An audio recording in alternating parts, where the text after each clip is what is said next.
problem 2.5 of our textbook. Okay, problem 2.5.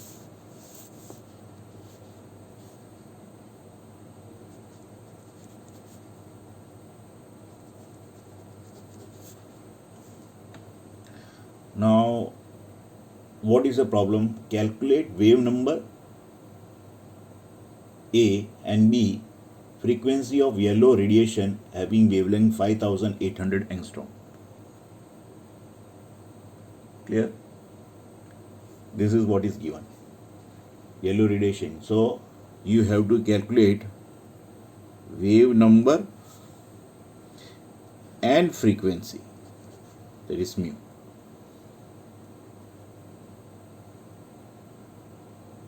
Clear?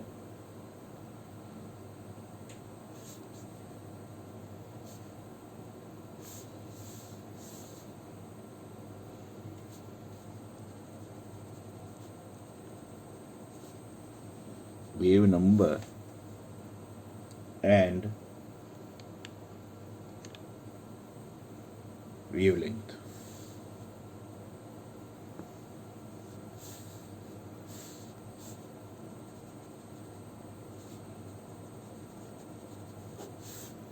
Clear? So,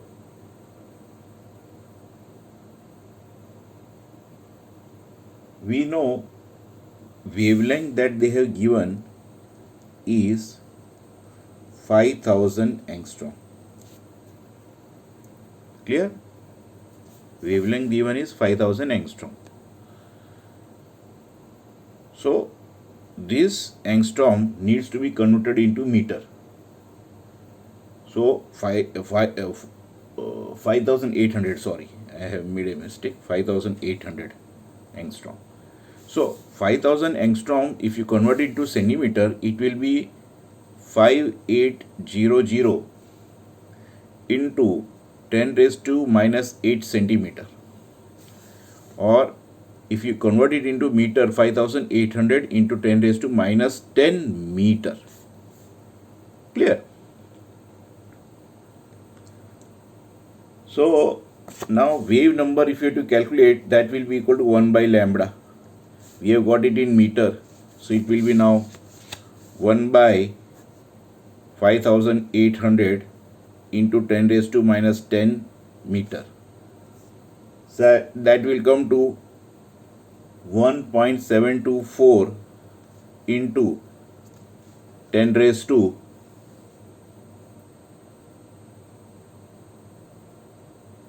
6 meter inverse. Clear? So that is wave number, inverse of wavelength. And calculation of frequency. You have to calculate the frequency. See, we are talking about problem 2.5 of the textbook. Huh? So frequency, you need to calculate. We already studied the formula C into lambda. So frequency now, mu is equal to C by lambda. What is C? Velocity of light. That is 3 into 10 raised to 8 meter per second. Wavelength, already given 5800 angstrom, so that we will convert into meter. So 5800 into 10 raised to minus 10 meter, which we did here. This one. This we will substitute here. That's the wavelength in meter. Your answer would be 5.172 into 10 raised to 14 second inverse. So you have today learned how to calculate the frequency and the wave number. Clear? This is how you have to do.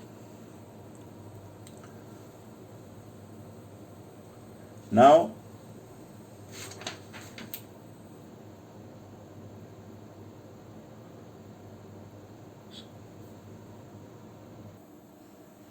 Now there is a sodium lamp. It has got wavelength 580 nanometer.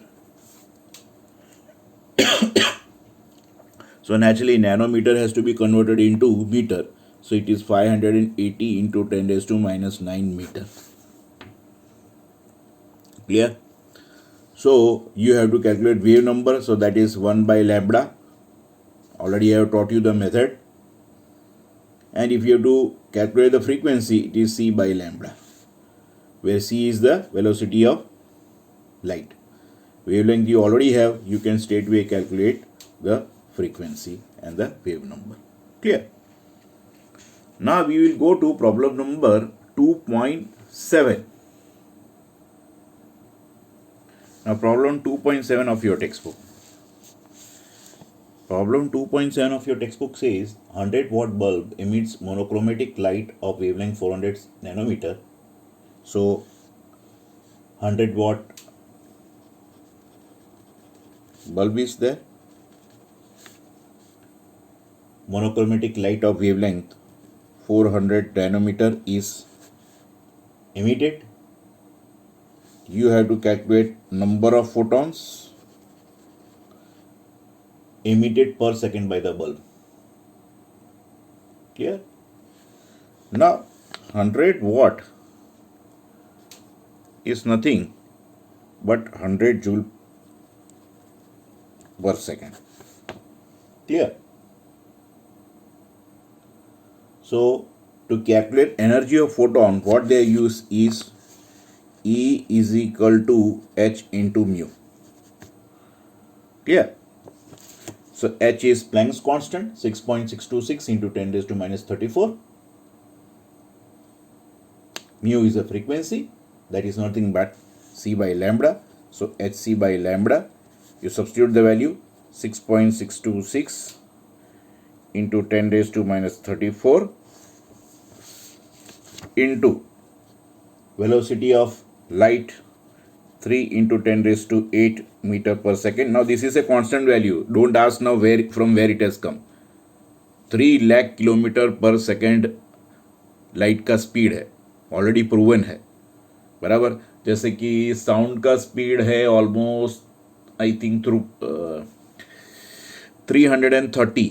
If you can correct me if I am going ना, 330 metre पर second है.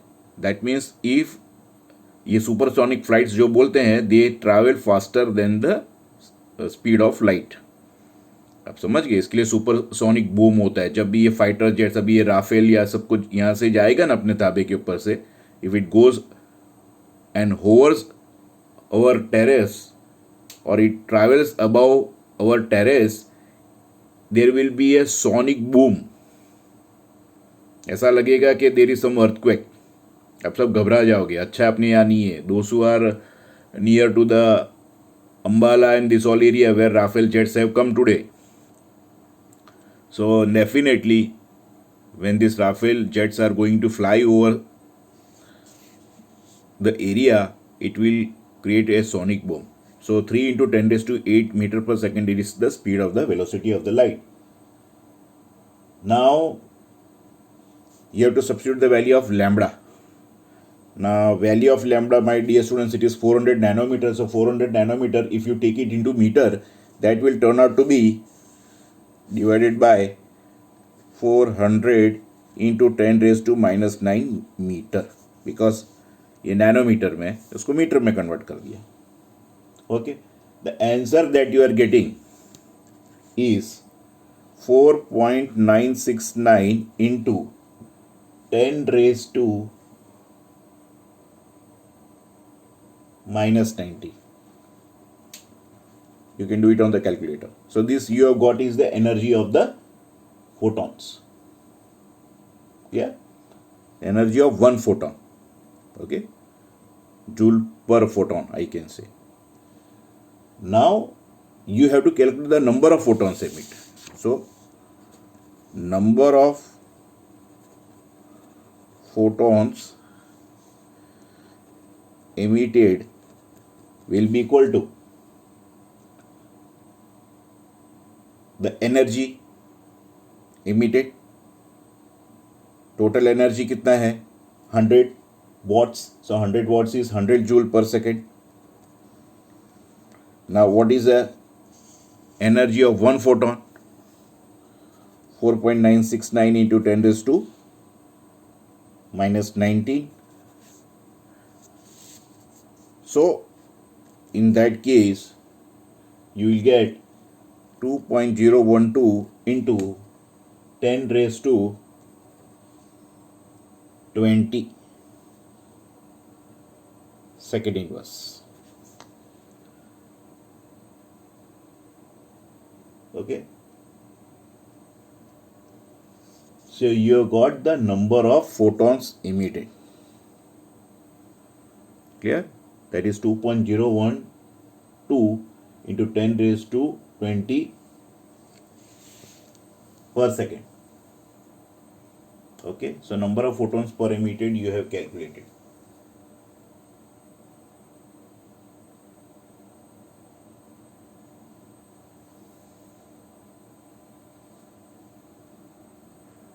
Now instead of that, you have seen here 100 watt is there. Instead of that, if suppose 1 joule of energy is emitted. Clear? The wavelength instead of 400 nanometer, suppose picometer में दिया है 4000 pm. So it will be then 400 into 10 raised to minus 12 meter. Clear? We have taken 10 raised to minus 9 meter, no? So the 10 raised to minus 12 meter हो जाएगा. Clear? You can calculate the number of photons. Easy. Now see, French physicist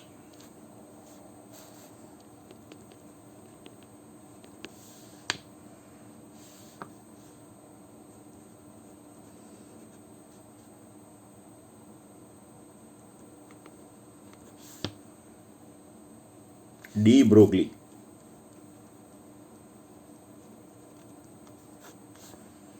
Okay, French physicist de Broglie in 1924 proposed that the matter, like radiation, should also exhibit dual behavior.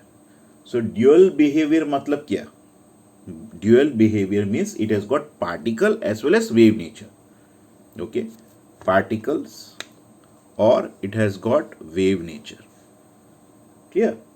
Like say for example, when I am speaking right now, the sound is traveling in the form of waves. There is rarefaction and condensation. Clear? So light, the sunlight which we are getting, has particle nature as well as wave nature. Clear? It has got different colors in it. It's a white light, but you have got different wavelengths in it. So when you talk about wavelength, naturally the wave nature comes in, and there is particle nature also. So what is particle nature and what is wave nature, we will discuss in detail.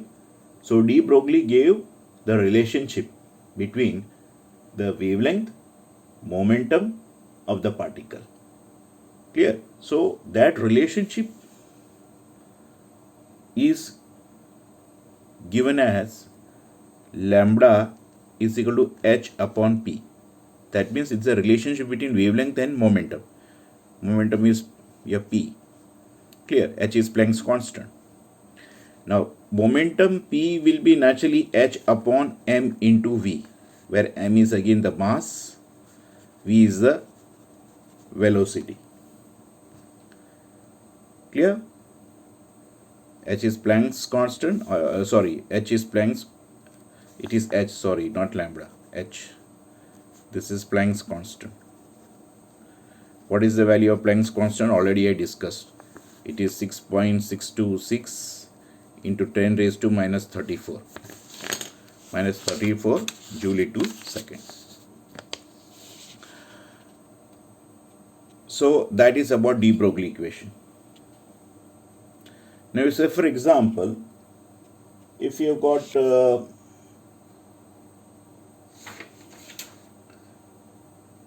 electron, now that is moving with velocity of say 2.05 into 10 raised to 7 meter per second is the speed. Clear? So you have to calculate the wavelength. Velocity of the electron is 2.05 into 10 raised to 7 meter per second. So that is around again 2 lakh kilometer per second. So that is a good speed. So we have mass of electron. Mass of electron is constant 9.1, which it is also a constant term which you can remember. 9.1 into 10 raised to minus 31 kg. Clear? So again we will use lambda is equal to h upon mv. H is 6.626 into 10 raised to minus 34. What is mass? 9.1 into 10 raised to minus 31 into the velocity. Clear? Velocity is naturally 2.05 into 10 raised to 7. Let us calculate. Clear? We can calculate it on the calculator. So let me work it out. I will have 6.626 divided by 9.1 into 2.05. I'll put all the exponent of 10 to one side. Divided by 10 raised to minus 31 multiplied by 10 raised to 7. Okay. 10 raised to minus 34, 10 raised to minus 31 into 10 raised to 7. 6.626 divided by 9.1 into 2.05. You just put it on the calculator. Let us check on the calculator.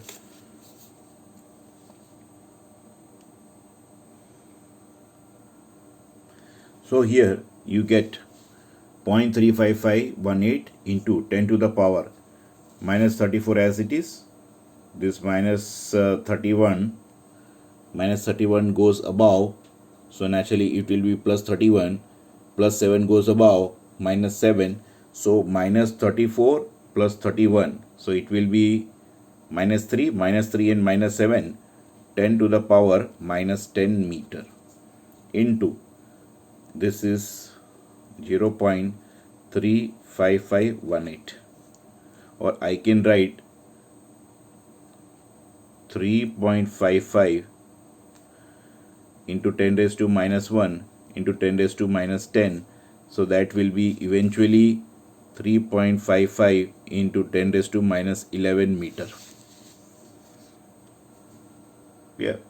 This way you can calculate the wavelength of the electron, which is moving with velocity of 2.05 into 10 raised to 7 meter per second.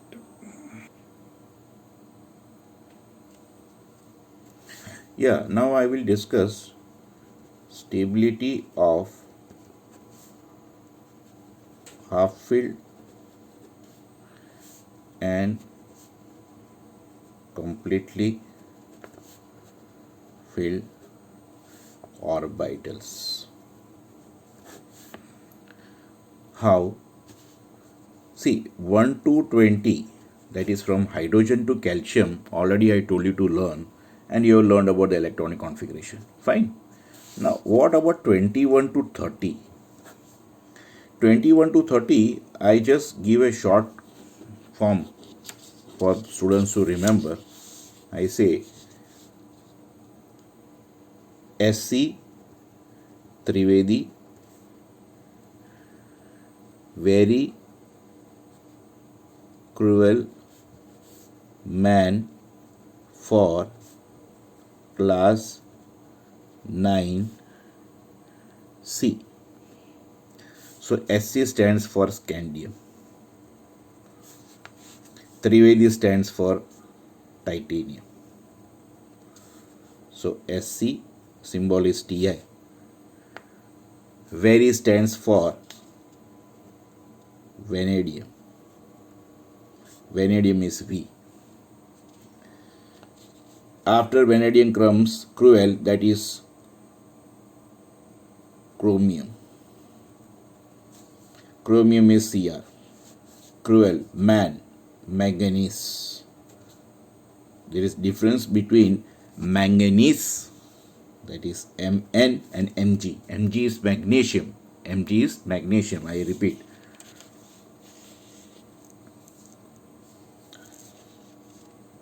After magnesium, you have 4, that is iron. Okay, iron symbol is Fe. Okay, ferrous or ferric, depends upon the oxidation state. Then after that is naturally 26. 27 is class. Class stands for cobalt. Cobalt, capital CO symbol. Then you have from 9 nickel and I. Then you have C, stands for the best, copper, symbol is Cu. So S.C. Trivedi, very cruel man.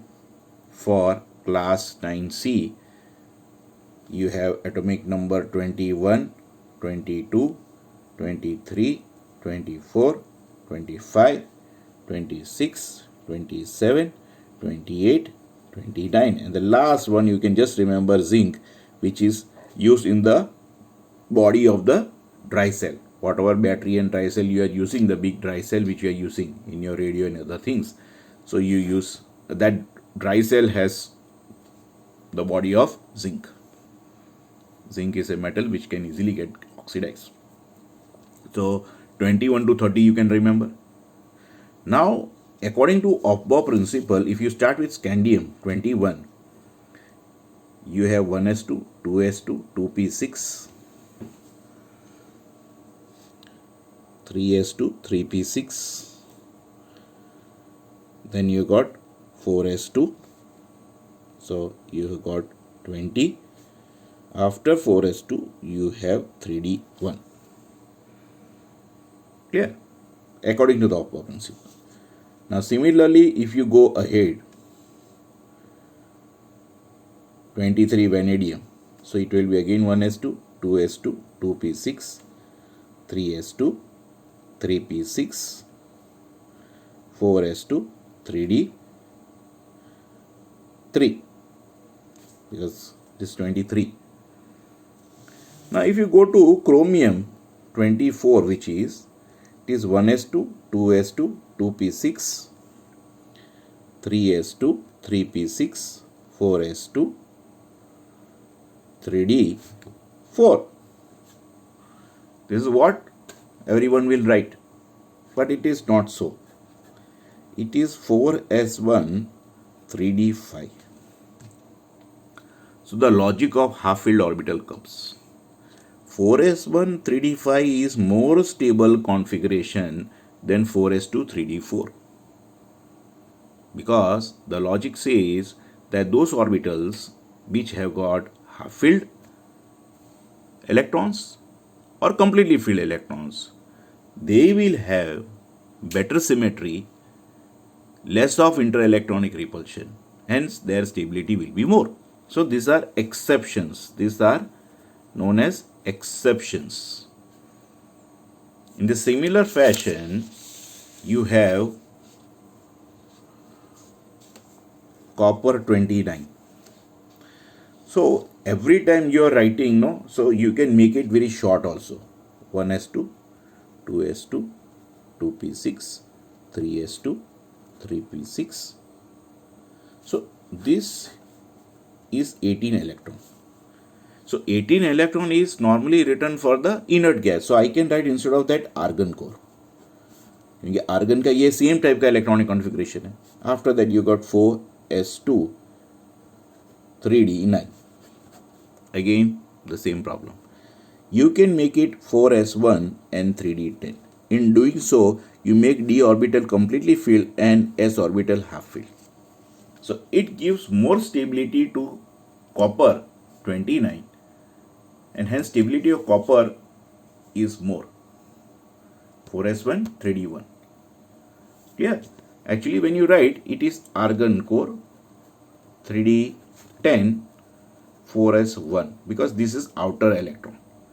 This 4 has to be KLMN. This has to be the nth shell, and 3D has to be the mth shell. Clear? So that's the end of the story. I hope you would have understood it. If you got any questions, you can get in touch with me. Bye.